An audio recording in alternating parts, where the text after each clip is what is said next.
क्या करेंगे सबसे पहले इसमें क्या रहा है कि a block of mass 600 gram is rest on the rough inclined plane having less than 60. What is the net force exerted by the plane on the block? तो प्लेन की एबीडी बनाओ, ब्लॉक की एबीडी बनाओ। तो ABD बनाओगे तो N तुम ऐसे दिखाओगे, ठीक है, और फ्रिक्शन तुम ऊपर को दिखाओगे और एमजी नीचे को दिखाओगे। तो नेट फोर्स 0 है ना, तभी तो ये रेस्ट पे है। अगर ये ब्लॉक रेस्ट पे क्यों है? क्योंकि इस पे नेट फोर्स 0 है। इसका मतलब एन और फ्रिक्शन का रिजल्टेंट एमजी के बराबर होगा, तभी तो। और फ्रिक्शन भी ये प्लैंक लगा रहा है और एन भी ये प्लैंक लगा रहा है। इसका मतलब इन दोनों का रिजल्टेंट एग्जैक्टली बीच में आएगा और वो एमजी के अपोजिट आएगा। तो क्या लिखोगे? एन स्क्वायर प्लस फ्रिक्शन का square and that is equal to MG. इसका रूट इसके बराबर आएगा। और ये चूंकि ये दोनों फोर्स कौन लगा रहा है? प्लैंक लगा रहा है। कॉन्टैक्ट फोर्स, कॉन्टैक्ट फोर्स याद कर कहा था ना, एन स्क्वायर प्लस फ्रिक्शन का स्क्वायर का रूट होता है एंड दैट इज एमजी। तो 600 ग्राम है ना, to 10⁻³ into g, value is 6। बात समझ आई? इसमें कह रहा है कि disc of mass same radius are suspended in vertical plane इतना after sticking an object of the same mass m at the rim, the mass is raised to the position of the maximum height. Now this unstable system is released when the object passes the position right below the center. The angular velocity of the system would be a disk of mass m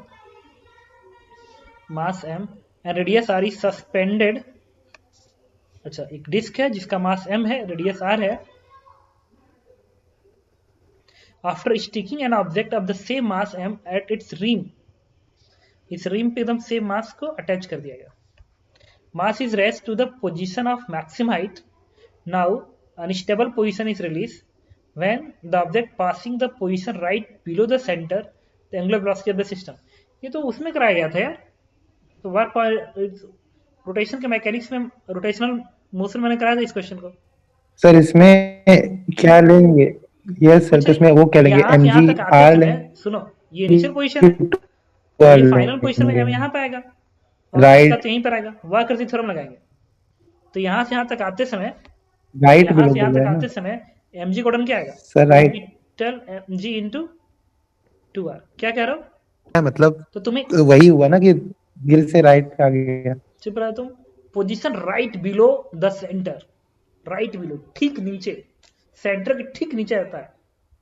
तो बताइए mega कितना होगा? अच्छा ठीक है sir. हाँ तो mg into 2r लिखोगे और चेंज ऑफ कैंडिडेट फाइनल क्या आएगा? Half I omega square. I की जगह पे डिस्क है ना, तो डिस्क का सेंटर के अबाउट क्या आएगा? mr स्क्वायर बाई 2 प्लस इस पॉइंट मास का इसके अबाउट क्या आएगा? mr square half I into omega square. Initial condition 0 solve कर दो, ओमेगा आ जाएगा। इसमें क्या रहा है?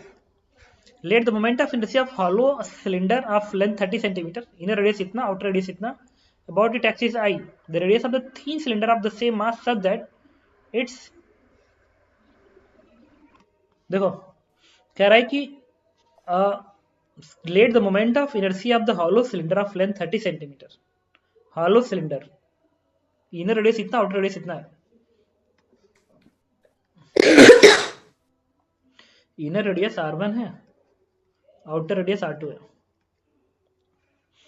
r1 10 सेंटीमीटर, ये 20 सेंटीमीटर है। is I, the radius of the thin cylinder of same mass such that its moment of inertia about its axis is also I, then radius कितने का होगा?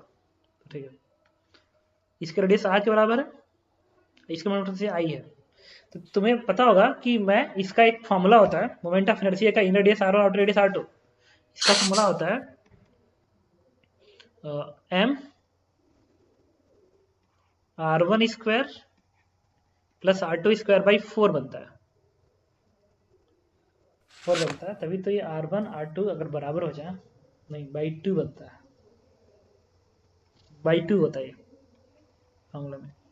क्योंकि अगर r1 r2 बराबर हो जाते हैं तो 2 आता तो mr स्क्वायर बन जाता। ठीक है, ठीक, ये फॉर्मूला होता है। और अगर r1 0 हो जाए तो ये बन जाएगा। ठीक है, ये होता है। अब देखो, और इसका जो मोमेंट ऑफ इनर्शिया है वो भी इसी, इसका जो मोमेंट ऑफ इनर्शिया है वो भी इसी के बराबर होना चाहिए। मतलब क्या लिखोगे? तो मास वही है तो mr स्क्वायर लिखोगे ना, क्योंकि ये क्या है? रिंग है, थिन सिलेंडर है ना, थिन सिलेंडर, देखो थिन है, हालो सिलेंडर है। mr स्क्वायर, हालो सिलेंडर का मोमेंट क्या होता है? mr स्क्वायर होता है। m से कट गया, इससे r स्क्वायर की वैल्यू क्या आ गई? R1 square plus R2 square इसको कर लेंगे डिवाइड बाई 2। ठीक है, सर। ये फॉर्मूला है मतलब, सर ये फॉर्मूला कैसे होता? R1² + R2² / 2। ये मैंने कराया तो था यार, उसमें मॉड्यूल में ऐसा क्वेश्चन था मोमेंट ऑफ इनर्शिया के लिए, या किसी वीडियो में होगा, या नेगेटिव मास कॉन्सेप्ट लगा के निकालना सर है। सिमेट्रिकल। एक डिस्क है, ठीक है, ऐसा डिस्क है, अगर इसका रेडियस मान लो R1 है, इसका R2 है, अब कोई पूछे कि इसका मास अगर m है तो इसके वर्ड मोमेंट ऑफ इनर्शिया बताइए, तो नेगेटिव मास कॉन्सेप्ट लगाओगे ना, इस इस पूरे के मोमेंट ऑफ इनर्शिया में से इतने के मोमेंट से घटाओगे, इसमें कन्वर्ट हो जाएगा। और इसका फॉर्मूला याद भी रखा जाता है, ये इसके बराबर होता है।